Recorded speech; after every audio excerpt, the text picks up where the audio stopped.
છોટાઉદેપુર જિલ્લાના તમામ urban health centre તેમજ તમામ તાલુકા પ્રાથમિક આરોગ્ય કેન્દ્ર ખાતે મહિલાઓએ વિરોધ કર્યો। આશા વર્કર તેમજ આશા ફેસિલિટેટર બહેનોને 3 માસથી પગાર ન મળતા હલ્લાબોલ કર્યો। વિવિધ કરેલી કામગીરીનું ઇન્સેન્ટિવ ચૂકવવાનું બાકી હોવાનો દાવો। મોટી સંખ્યામાં બહેનોએ જિલ્લા પંચાયત ખાતે સૂત્રોચ્ચાર કર્યા।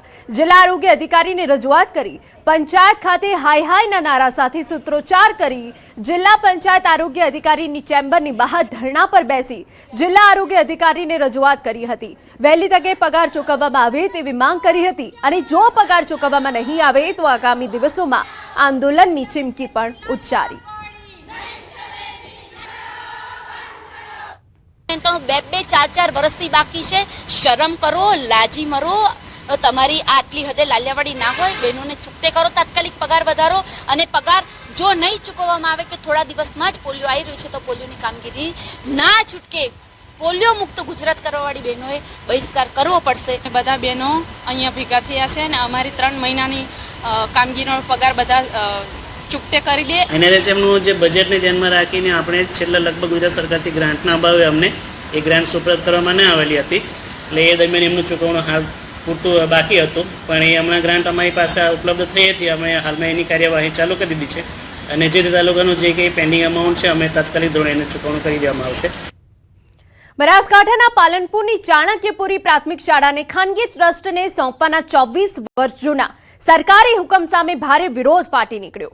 શાળા બંધ થવાના સંકેતો મળતા જ વાલીઓ, એસએમસી સભ્યો અને જાગૃત નાગરિકો રસ્તા પર ઉતરી આવ્યા અને કલેક્ટરને આવેદનપત્ર આપીને આ વિવાદાસ્પદ હુકમ તાત્કાલિક રદ કરવાની માંગ કરી। ગરીબ અને શ્રમિક વર્ગના બાળકોના શિક્ષણ પર સંકટ મંડાતા વાલીઓએ ચીમકી ઉચ્ચારી છે કે કોઈ પણ ભોગે સરકારી શાળા બંધ થવા દેવાશે નહીં।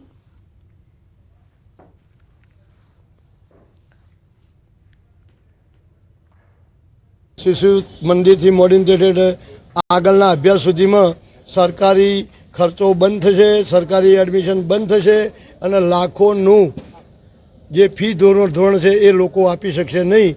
તો માટે કરીને આ શાળા ચાલુ રહેવી જોઈએ। પ્રાથમિક શાળા બનાવેલી છે એટલે આ પ્રાથમિક શાળા કોઈ પણ ભોગે બંધ ન થાય એના માટે અમે ઘણા સમયથી પ્રયત્નો કરીએ છીએ અને આ જે હુકમ કરેલો છે સરકારે એમાં જે શરતો આપેલી છે એ શરતોનું પણ પાલન થયું નથી અને શરત ભંગ થયો છે।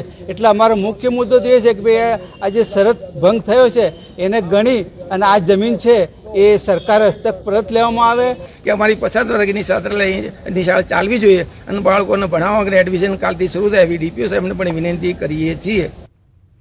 અને મહત્વના સમાચાર કે જ્યાં નીટ પેપર લીક બાદ રિફંડને લઈ ઠગાઈના નેટવર્કનો પર્દાફાશ થયો।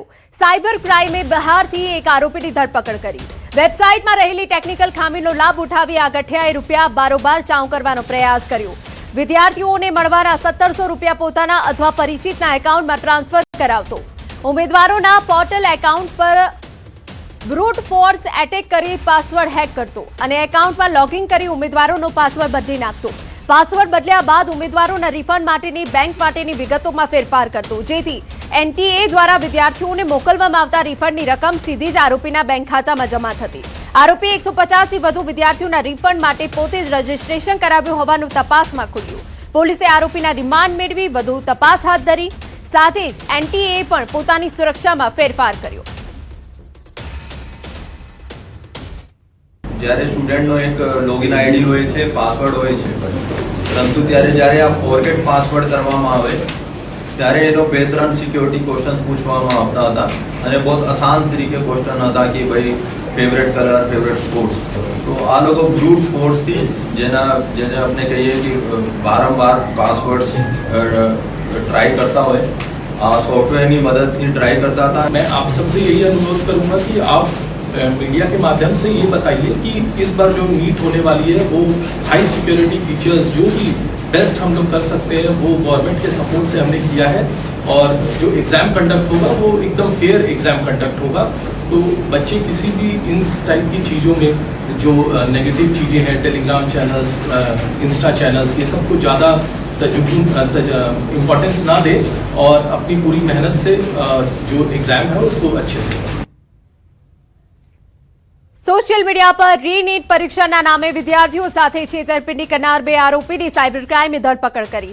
આરોપીઓ અલગ અલગ ટેલિગ્રામ ગ્રુપમાં 500 જેટલા પ્રીમિયમ સભ્યો એડ કરી પોતાના મિત્રો દ્વારા પેપર 70 થી 80% મેચ થાય છે તેમ કહી અન્ય વિદ્યાર્થીઓને વિશ્વાસમાં લેતા.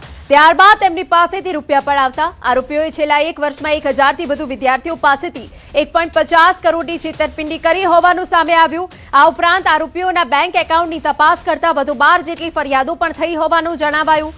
રૂપિયા મેળવવા માટે આરોપીઓ ગેમિંગ એકાઉન્ટનો ઉપયોગ કરતા. આ રૂપિયાથી ગેમ રમીને અન્ય રૂપિયા મેળવી લેતા. આ બંને આરોપીઓ સિવાય અન્ય આરોપીઓ પણ આ ગેંગમાં સંડોવાયેલા હોવાની પોલીસને આશંકા છે. પહેલા તો હું સ્પષ્ટ કરવા માંગુ છું કે આ ફરીથી લીકનો મેટર નથી, પરંતુ આરોપીઓ એનો ટેલિગ્રામના અલગ અલગ સોશિયલ મીડિયા મારફતે એવા પ્રોજેક્શન કરતા હતા કે એના પાસે રીનીટનો એક્ઝામનો પેપર છે અને આ લોકો એવા ગ્રુપોમાં એવા મેસેજ આપતો હતો કે ગઈ વખતે પણ તમારો સક્સેસ રેટ 70% 80% થયા અને આ વખતે પણ તમે જેટલી બી પેમેન્ટ જોઈએ છે હું આપી દઈશું. ઉદાહરણ તરીકે ટેલિગ્રામમાં એનોય માણસો 2-3